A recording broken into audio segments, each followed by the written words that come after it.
Dans l'accord global de cessez-le-feu de Dar es Salaam signé le 7 septembre 2006, les différents signataires déterminent à se conformer à tous les accords conclus entre les parties et les mettre en œuvre fidèlement. Et à la deuxième page de cet accord, dans les obligations du gouvernement burundais, annexe 1 de l'accord global de cessez-le-feu, article 2, le gouvernement est interpellé à proclamer l'immunité provisoire des membres du Parti Hutu FNL pour les crimes commis pendant la lutte armée jusqu'à la signature de l'accord de cessez-le-feu.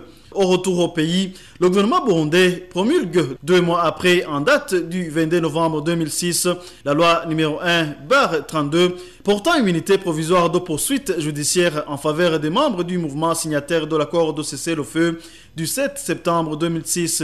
Cette fois-ci, il y a du nouveau. En son article 2 de cette loi, stipule que l'immunité provisoire couvre les infractions à mobile et politique durant la période allant du 1er janvier 1962 jusqu'à la signature de l'accord global de cessez-le-feu du 7 septembre 2006. Elle est valable pour la période d'avant la mise sur le pied de la commission Vérité et Réconciliation et du tribunal spécial au Burundi. Et cette immunité provisoire ne concerne pas les crimes de génocide, les crimes contre l'humanité et les crimes de guerre. Retournons dans l'accord de cessez-le-feu de Dar es Salaam. Un autre passage intéresse les présumés coupables des massacres des réfugiés Banyamulenge.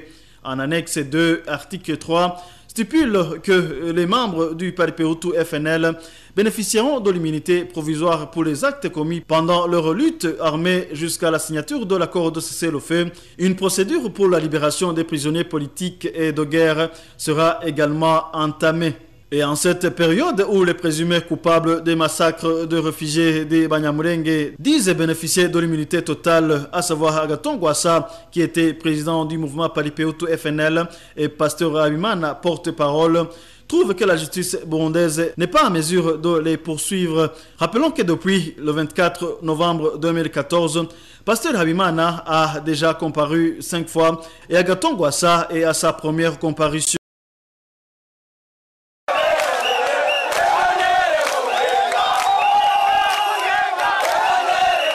Les chansons toutes faisaient éloge à Rwasa Agathon et au parti FNL. C'est quand cette foule de gens attendait l'arrivée de Rwasa Agathon au parquet près de la cour d'appel de la mairie de Bujumbura. La police nationale d'un côté et les sympathisants de Rwasa Agathon occupaient l'autre de la route. À 10 heures près, une voiture à bord de laquelle Agathon Rwasa arrive. Ses partisans du parti FNL préparent la voie et l'accompagnent.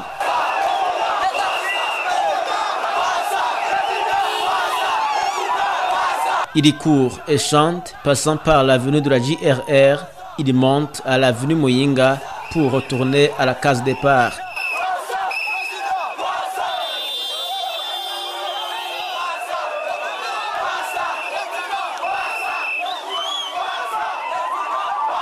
De là, ils ont emprunté la chaussée du plein Sherwig Rwagasore en chantant. Ils demandent que les institutions en place soient renouvelées pour partager le pouvoir. Arrivés à l'annonciature, ils poursuivent le chemin au boulevard du 28 novembre, toujours en chantant.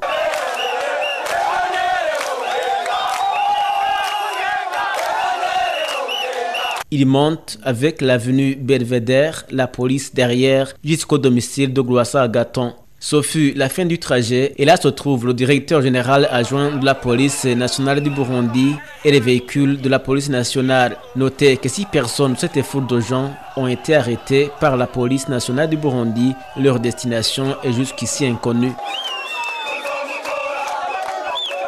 Le véhicule qui a été arrêté dans la commune urbaine Nyakabiga, près du centre SOS, à quelques mètres de l'avenue de l'université, est de marque IAS communément appelé Noah.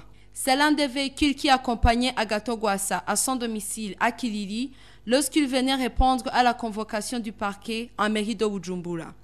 Les personnes à bord ont affirmé avoir été filées par 2 pick-up de la police et que l'un d'entre eux a cogné leur véhicule qui a dérapé.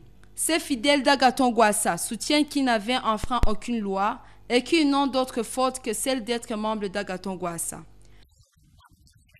La raison pour laquelle nous poursuivent, c'est simplement que nous sommes allés soutenir le président de notre parti. Rien que ça. Moi, je le dis à haute intelligible voix, je suis membre du FNL et j'en suis fier. Je ne peux pas le cacher.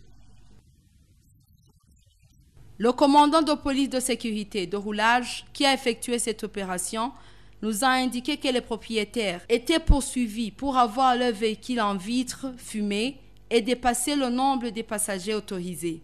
Cette dernière infraction est pourtant démentie par les personnes que nous avons trouvées sur place. Et nous ont en effet témoigné que lorsque l'incident s'était produit, il y avait 4 personnes à bord de ce véhicule et d'ajouter qu'ils avaient reçu l'information de la part de la police que le véhicule était volé.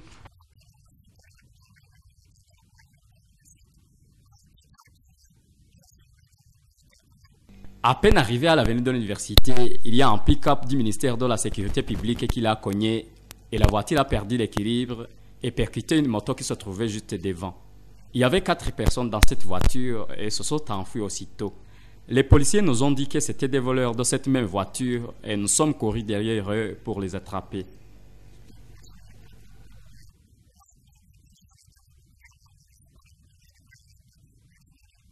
Peu après, ils ont été mis au courant que les informations qu'ils avaient reçues de la part de la police étaient fausses. Nous avons vu des véhicules de la police filer cette voiture et les policiers nous ont dit que c'était une voiture volée. Mais nous venons donc réaliser qu'ils nous mentaient. Ils poursuivaient plutôt les fidèles d'Agathon Rwasa. Et si on avait su que c'était les membres d'Agathon Rwasa et qu'ils n'avaient causé tort à personne, on pouvait même les soutenir. Ces fidèles Wana Malimne d'Agathon Rwasa condamnent cette injustice et demandent d'être traités au même pied d'égalité que les autres citoyens. Qu'ils nous laissent libres. Être membre d'un quelconque parti politique n'est pas un péché. C'est comme dans une famille, on aime selon sa préférence. Nous avons aimé le parti FNL et c'est tout à fait normal.